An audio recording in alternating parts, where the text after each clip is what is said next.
Welcome, welcome, welcome. I'm Dr. Arnold Nerenberg, clinical psychologist, licensed to practice in the state of California since 1974. I like to say I've been licensed to walk upon this earth with a birth certificate in 1941. I'm 82 years of age. I was talking to Christy earlier today. I said, I always bring up how old I am. My Ph.D. gives me a certain authority. I think my age gives me as much or maybe more authority. So I try to encourage people. I was inspired to. I said, well, maybe I should encourage others to at least hit at least 50 to start saying, I'm this age, in terms of bringing more authority to what we have to say. That's how that came up. Also, I'm going to dedicate this lecture to Christy Ortiz. I was going to present on You Can Achieve True Freedom. I was talking with her. I said, I think I'm going to give a different one instead. So the title of today's presentation is Beyond the Divisions of Religion and Politics, Unifying the World Through Honor. Beyond the Divisions of Religions and Politics, Unifying the World Through Honor. Dedicated to Christy Ortiz. Everyone wants a world where we feel we belong, where we could be secure and safe, where our children could be secure and safe, where we could do something meaningful and make a good living, take care of our basic needs, plus be able to take care of our spiritual and emotional needs. We all have that, without exception. We want to be able to express ourselves without worrying about being attacked physically, intellectually, or emotionally. Just express ourselves. This is universal. It's always been that way. It is that way. It always will be that way. We'll talk about religions in general, we'll talk about politics in general, but let me start by saying there was not one religion started with an evil intention. They were all started with great spiritual teachers, every one of them, that helped to unify the area of the world they came in at the time that they were brought there, and elevated and unified and improved the societies, every one of them, without exception.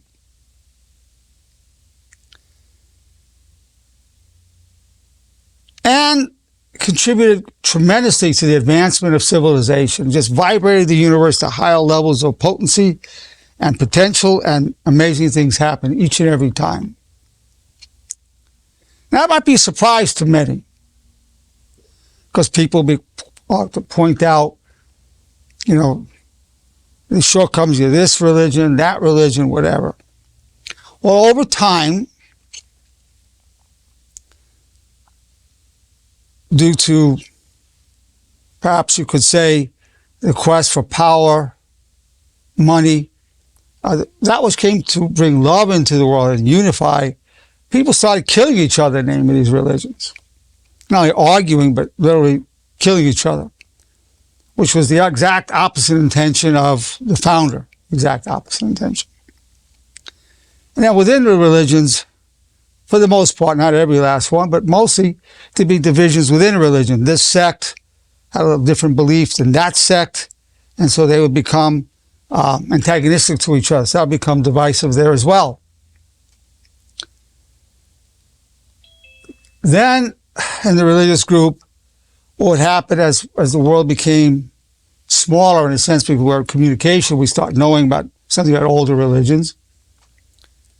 Each one would take the position, my religion is better than your religion. I don't care what religion a person is, mine is better than yours. And not only that, mine is good and yours is evil, and I have to pray for you because you're a non-believer, you're an infidel, you don't accept the founder of my religion, you're just evil. In addition to that, I can prove your religion is evil. I go right to my holy book. Whatever the holy book is, it says right here. If you don't follow the way I am, this way that I'm going, you're misled, you're evil. Now, the fact that most people are born into their religion, they didn't really discover it on their own. They say, yeah, I'm just lucky I was born into the right religion. You were born into the wrong religion. In fact, yours was inspired by the devil. Mine's inspired by God. Universal, who you talk to, they've got that kind of thing going on. So your religion had a false leader, and your religion doesn't So usually you have a situation where some accept some of the leaders of the other religions, some don't. Especially if a new one starts, the older ones don't accept that new one. Oh, that's a false religion. You have the same in politics. You have one party really against the other party. One party will say the other party is evil. This happens right across the board. One party says, well, you're evil. It's hard for them to be able to talk with each other. This again is universal. So that was now the religions, which all that started with a good intention, and the parties also gave, the political system gave some stabilization. So these are the issues that we're dealing with. These are not unifying factors, and as universities are not unifying factors. Sad, but unfortunately it's true. In fact, there's some people, and I'm not putting down any particular religion. I'm not praising one, I'm not putting one down, I'm not for any particular party, one political party over another. Each religion did a lot of good in its time. Each political party helped to stabilize and bring some good things into the world, into the society that's in, and then became very divisive where each accused the other of, I mean, people get into arguments, they get in fights, or heck, they shoot each other over the political difference of opinion. In fact, they say the two things you don't want to talk to people about is politics and religion. And it's a tough situation we have. So going beyond the division of religion and politics, unifying the world through honor. Now, we interviewed 5,000 people on the streets. Everybody's willing to talk about honor. Nobody gets upset. You say, well, what does honor mean to you? What do you think of this definition of honor? Now, the definition that I developed for honor was, honor is loyalty to your highest constructive values as enshrined within the 4 commandments of honor, while striving to cause no harm emotionally and physically. The reason I had to go to that is there's been many perversions of honor. You had honor killings, fathers or brothers killing their sisters and daughters if they were dressed a certain way or dating a certain person. The honor killings. Or back in the day, if one man insulted another, they'd have a duel. One would kill the other as a matter of honor, which is really a matter of ego. So I call these the perversions of honor.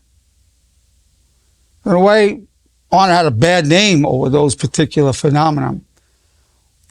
It's a way of I've just defined it, it's a very constructive, positive approach to the honor, to the way of honor. And then we have the 4 commandments of honor, the bridge, supremacy of honor, many teachings. So the teachings of honor, when I talked about honor as loyalty to the highest constructive values enshrined in the 4 commandments of honor, 4 commandments of honor are these. I wish you well.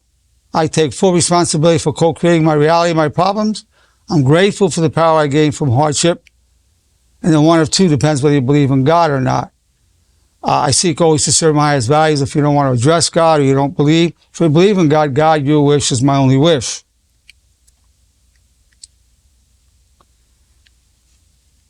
Now, those teachings will bring unity because no matter what religion or political party a person is, they're not going to argue with that because everybody already believes in that. We have people in the honor movement who are Christian, Catholic, Baha'i, Jewish, Muslim, Buddhist, and atheist. We have Latino, black, white, Asian, Native American, all the races. Nobody disagrees with it at all. So it's a way of coming together, saying, look, you know, we won't be able to talk to each other about religion. We can't even talk about politics, but we can agree on these principles, a way of honor. And I follow the way of honor. You'll follow the way of honor. This could be a focus to help unify the world. So going beyond the divisions of religion and politics, unifying the world through honor.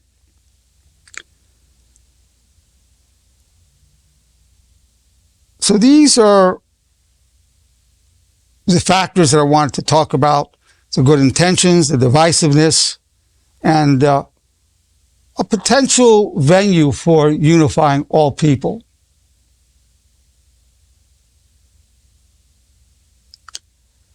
Now, I'm going to I'm going to open it up. I'm going to tell you what I'm laughing about, but we'll have an interesting conversation about this. So I'm going to open it up and see what your thoughts and your feelings are. Christy, we talked about this earlier. Any kind of comments or questions you have? Hi, doctor. Thank you so much for that. You said that so poignantly. I think that, it's all about sort of like, I always talk about my grandmother. She always used to say, fight nice. And I think that what the honor movement does is it allows people that do have, very different views that are important to them to be able to, be respectful towards others for the benefit of, building up humanity instead of tearing everybody down because of their differences. So, there's a way to do it. And one of your other talks, it was the agree to disagree statement and then move on. I think that, what the honor movement. Well, let me say one thing to you there. Let me interrupt you 1 second, Christy. Believe me, the people in these political parties, at the level of maturity in the political parties and different religious groups, there's not the maturity to agree to disagree. It's not there. It's really not there. That's why I don't even want to try to encourage to agree to disagree, but looking at agreeing on the teachings of honor that we all subscribe to, the people lack the maturity to do that. Some people can, most cannot. And I'm going to give you an example in a few minutes. Yeah. I think anybody that the honor movement and the teachings of honor, I think anybody that this message resonates with has to see that,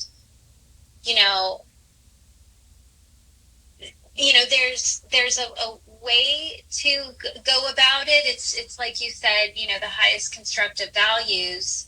But a lot of people don't know what that is because, like you just said, regardless of political affiliation, people can't agree to disagree because they can't even behave like an adult. So I think that taking religion and discussions about religion and politics out of it, they have the ability to achieve, the highest constructive values of themselves. But I think that we've seen that religion tears people down, politics tear people down, but honor is forever, like you always state.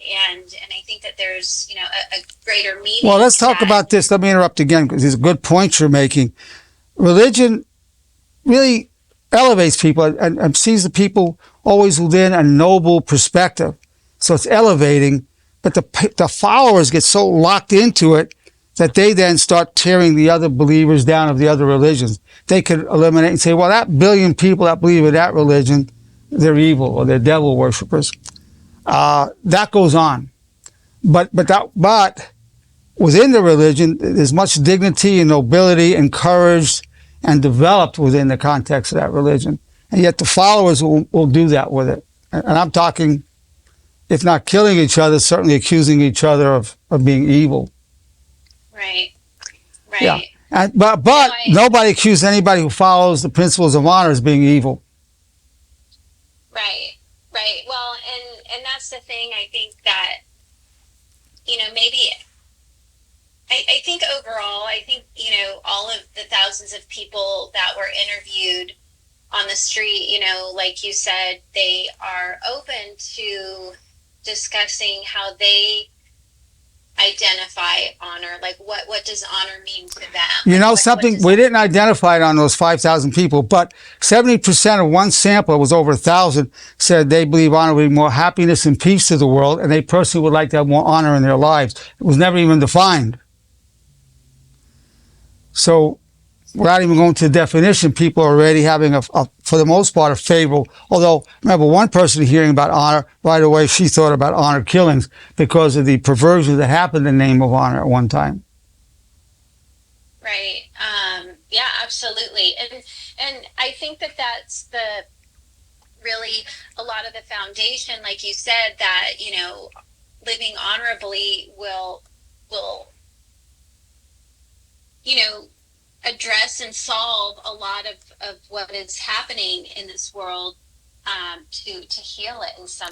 Well, also the people could say, look, we have a different religious orientation, but we also have scriptures that will that are consistent with the honor teachings. Every religion has something that's consistent with the honor teaching from that scripture. That's a good coming together point. The political parties also have, nobody of either party would disagree with it. They might disagree on what's honorable, what is the highest values. There could be some disagreement on that. But it's a point of unity. It's a point of potential unity. We know that as it is now, it's not happening. I mean, it's really just not happening right now.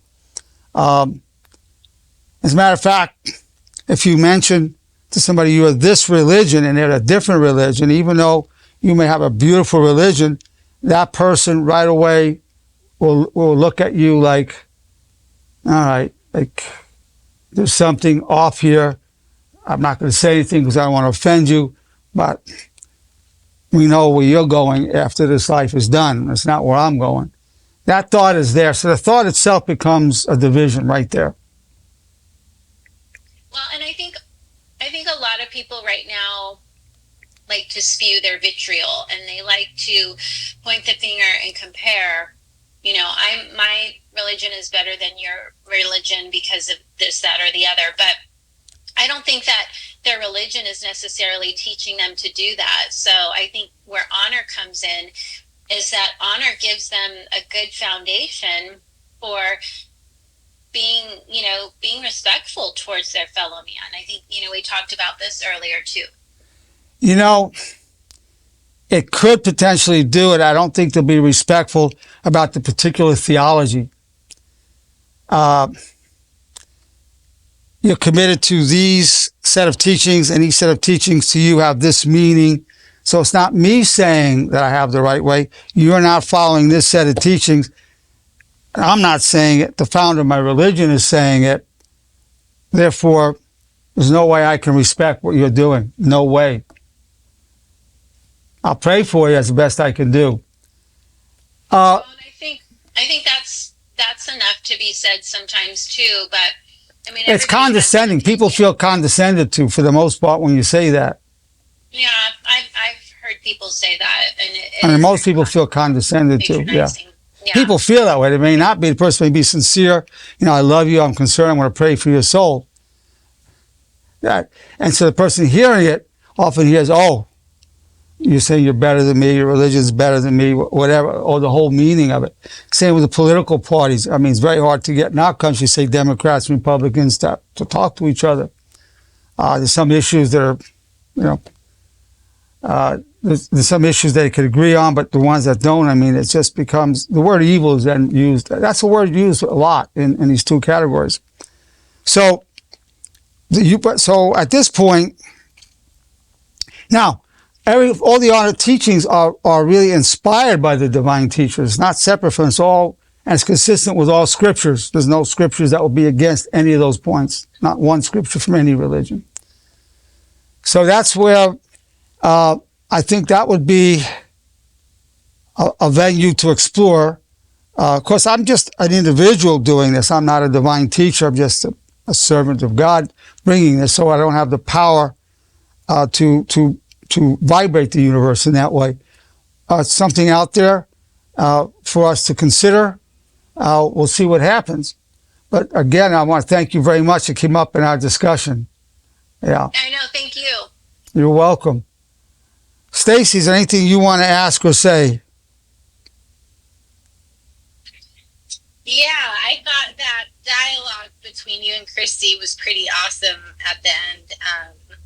It's interesting because you said all of these religions, in their origins, they truly have good intentions, and I believe that too. I believe they originated from good intentions, and it's interesting also that in those good intentions, we, the people, so loosely throw around the institution of religion and make it something that we use as a weapon, that we weaponize, right? These good intentions. It's weaponized. Yeah, it's weaponized, and like you said, the word evil, that's I hear that too all the time. It When it one or comes the around other. politics or religion, that's the word. Yeah, it is the word, and it's funny because it's really the people that carry the politicians and their religion, right? So where is the evil? I mean, it can't be in the word or even necessarily the design of the government. It's the people. So and there's probably a big lack of honor there. There's some of the corruption comes from the leaders who will then tell the people of their persuasion, whether it's a political persuasion or a religious persuasion, this is what our principles stand for, and they're against it. In fact, whoever they are diametrically opposed. That's the message. That's the message, yeah. That's the message. I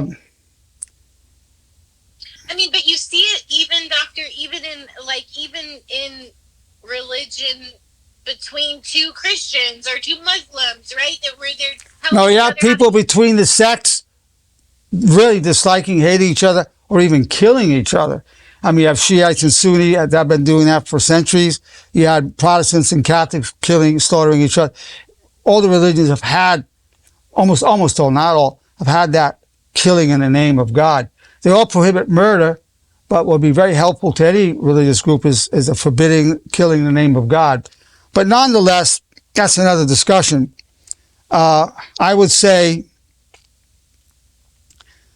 that in terms of the political parties and the religious parties having that true respect, given the interpretation of their holy book, it's proven that's not going to happen.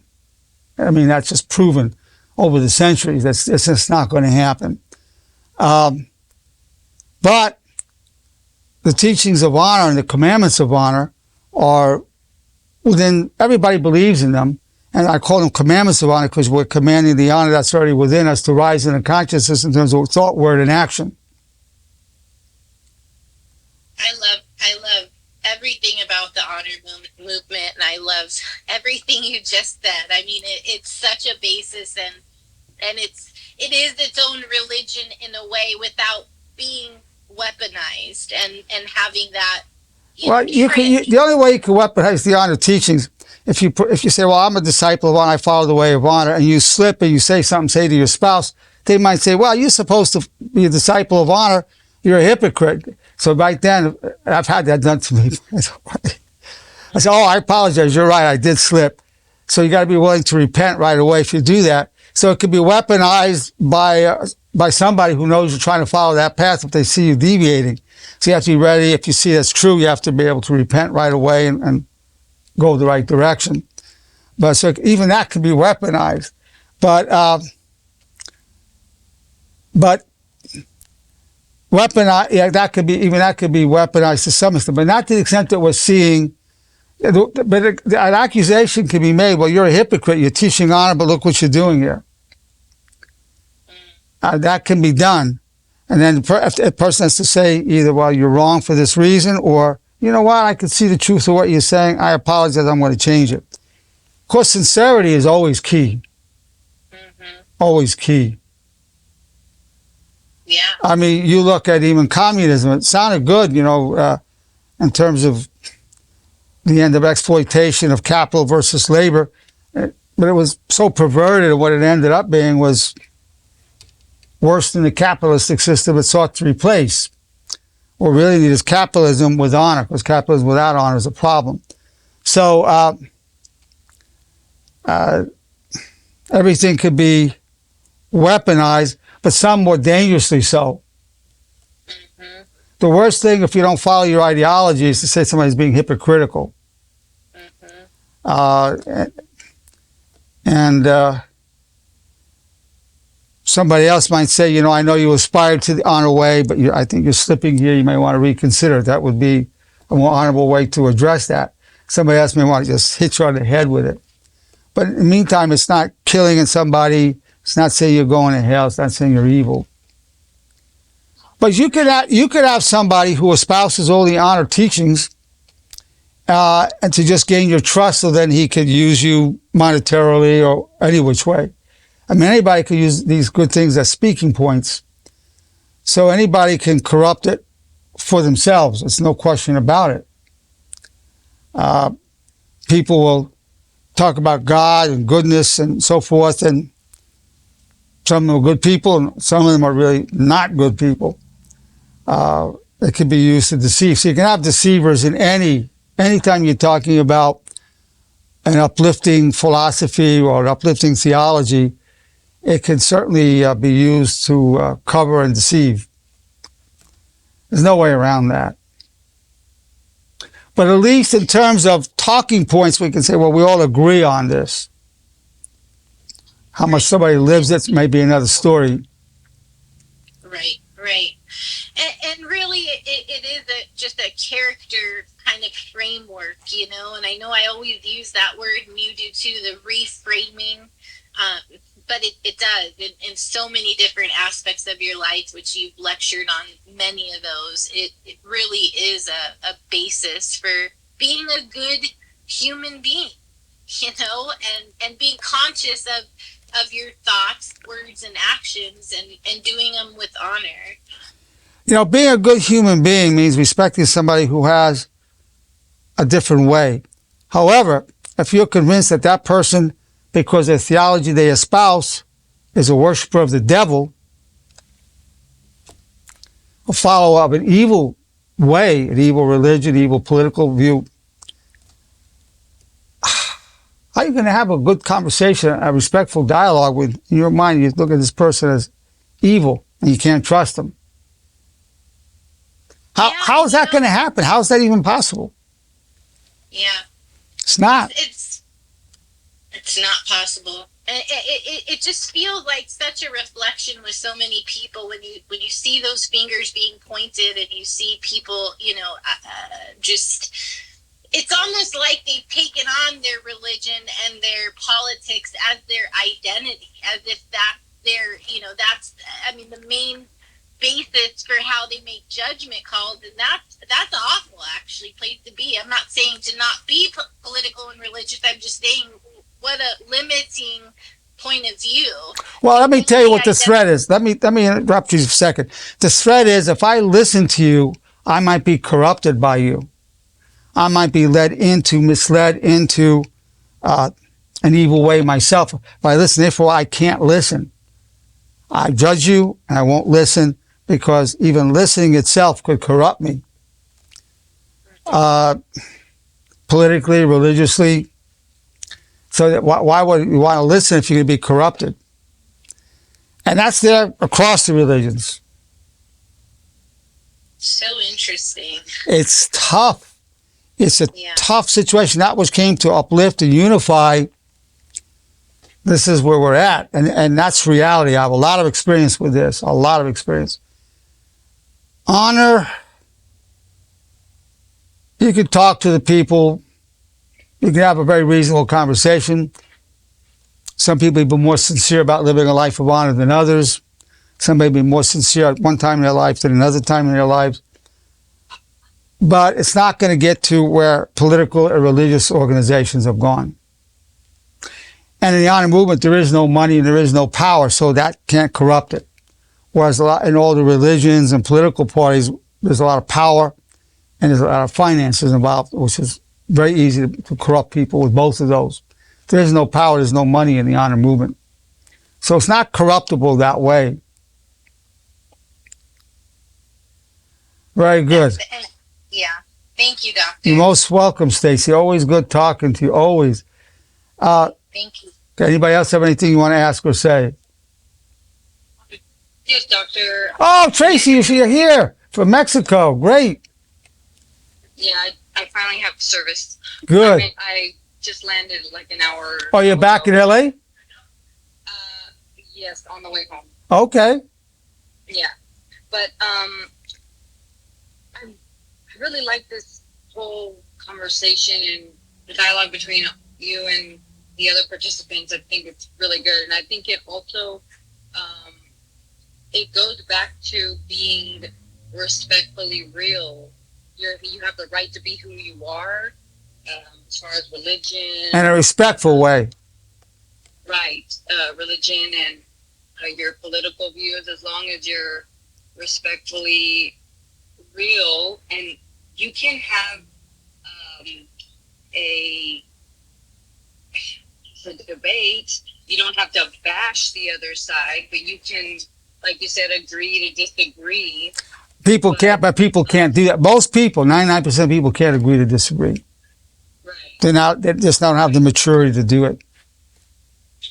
But with being respectfully real, I mean, if someone's gonna say like, no, I'm not gonna have respect for them or you, I mean, no one will ever say. You can feel. Listen, if I think that because you follow that particular religious path that you're evil, you're worshiping the devil, you're going to feel disrespect if I'm having that thought about you. My tone, my facial expression, even if I try to say something nice, I'm looking at you as a danger to the world. And that you're going to bring people, you're going to seduce people to follow that and go to hell. That's really where it's at. And I don't care which religion, the religions have that, some more than others. I'm not saying that the founder of the religion brought that to it. I'm saying that's what's been made of it. Yes, and also what Stacy was saying, it has to do with the people, the people. I mean, anyone, whoever it is, whatever, if it does have to do religion or political views, you could preach all you want, but if you're not living the honorable word of what is being taught by whatever holy book you believe in, then it's not. Where's the honor? Where's the respect? If you're disrespecting, it's not there. If you look at the massive disrespect between people of the different religions towards each other, or even within a religion, but one sect saying the other sect is really totally misled. You have that also in Judaism, the Orthodox Jews versus the conservative or Reform Jews, or the Shiites and the Sunnis. The Catholic and Protestant used to be really a problem. Most have that going on to various extent. Not all, but that's primarily what's been happening in the past. So, but all could agree they have scriptures that will verify the commandments of honor and the teachings of honor. It's totally consistent with all the religions. I want to say this, that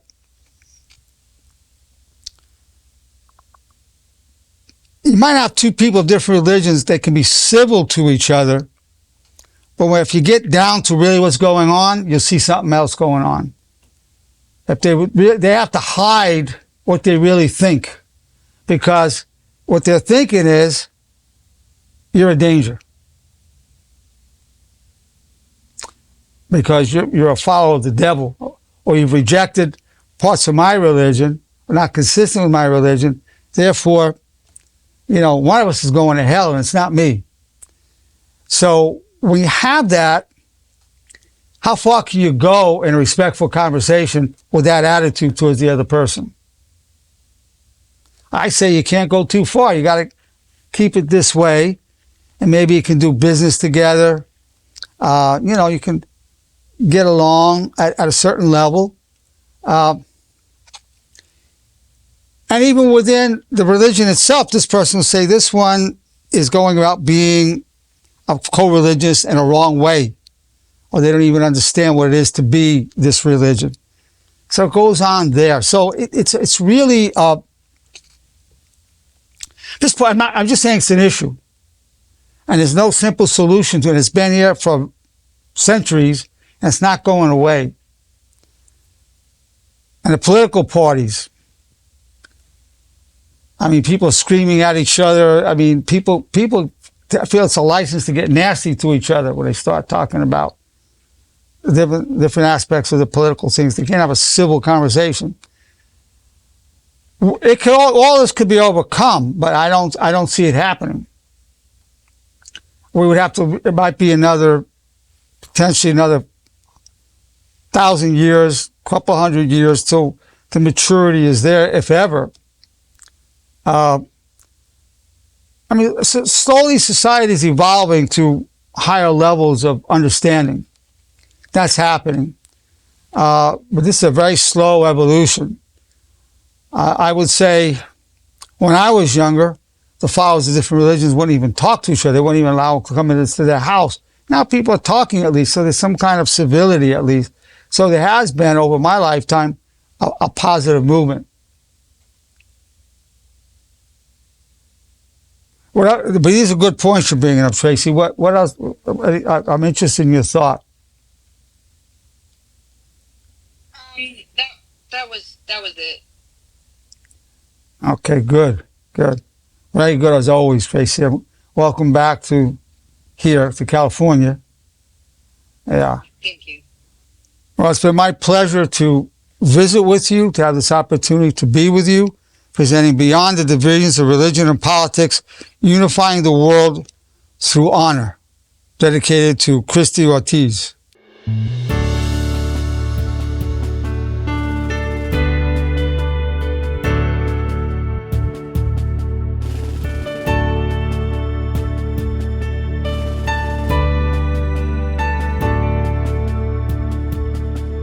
The sea of destiny is in your deepest struggle.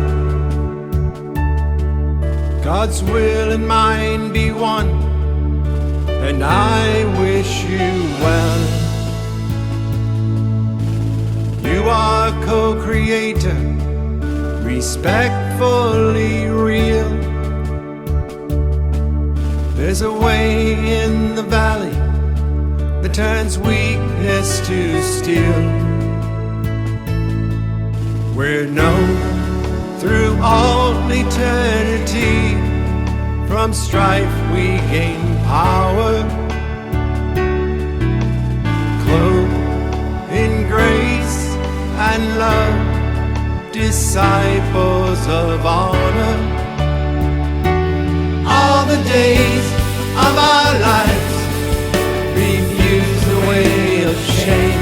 We wish nobody harm, have no one to blame. Your high calling will be done, and pure eyes now glow. In darkness crave the good, like waters from the desert flow.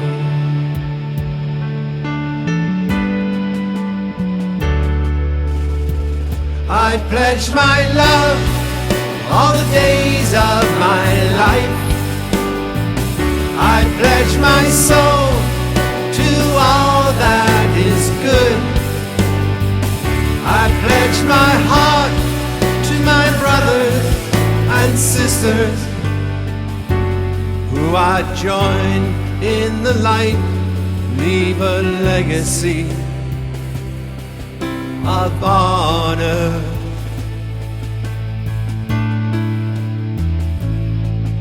We're known through all eternity. From strife we gain power, clothed in grace and love, disciples of honor. All the days of our lives refuse the way of shame. We wish nobody harm, have no one to blame. Your high calling will be done, and pure eyes now glow. In darkness crave the good, like waters from the desert flow.